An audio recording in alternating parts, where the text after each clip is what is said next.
Political commentator Jason Unruhe joins us now from Ontario. Mr. Unruhe, give us your thoughts on the recent comments made by Iran that it will be speeding up the enrichment of uranium after the deadline that it is given to Europeans passes tomorrow. Well, I think it's a perfectly correct action to take. The United States has made it very clear that despite much of the rhetoric that they use, that they will not be returning to the JCPOA agreement. And the European signatories who said that previously, about a year ago, that they would compensate Iran for the loss of the United States as a result of its sanctions. Yet they have been unwilling to step up at least to a significant degree in order to fill that end of the bargain. Essentially, Iran is sitting at the table still holding the agreement, saying that essentially that if nobody else is going to follow the deal, then they're not going to follow the deal either. There's no sense in remaining in an agreement when only one party is actually abiding by it.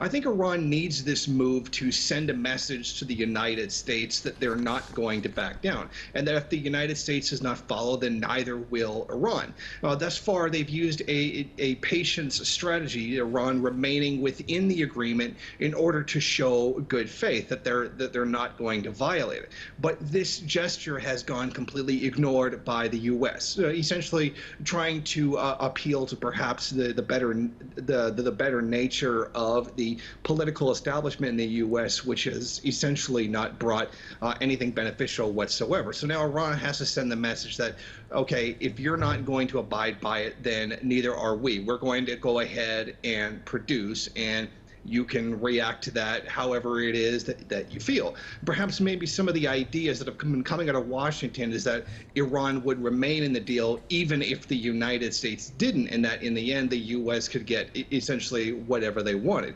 Iran has to show the U.S. that there are consequences to their actions for having violated the agreement, refusing to return to it, and also send the same message to the European allies that if they are unwilling to carry out their end of the bargain, that is compensate Iran for the loss of the United States, then that Iran too will not take this kind of nonsense lying down and will begin to do things that the agreement said that they were not to do for whatever particular reason this part of the agreement was written. So I think that mainly there was a part here to send a message to the U.S. political establishment that Iran's tactical patience period is now over.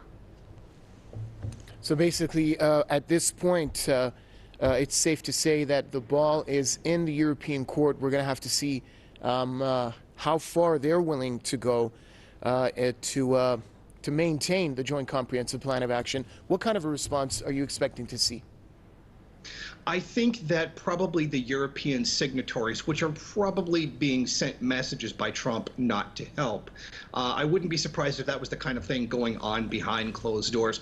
What I do expect from the European allies is some kind of concession, some kind of compensation to Iran, but not the full amount that Iran is entitled to as a result of the agreement. I don't think they're going to go all the way and do everything because of either their own blasé attitude towards this, or perhaps their own desire not to irk the United States anymore. Many of these European signatories are suffering under tariffs that have been placed on them by the current administration of Donald Trump.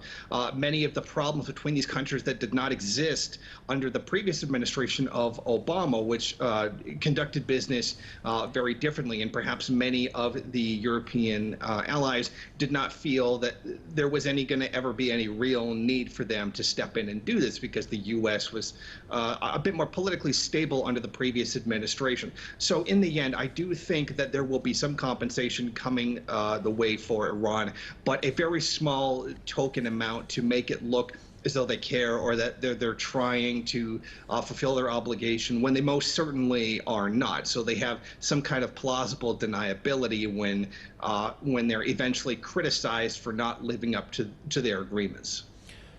Thanks a lot, political commentator Jason Unruhe, joining us from Ontario. Well, the war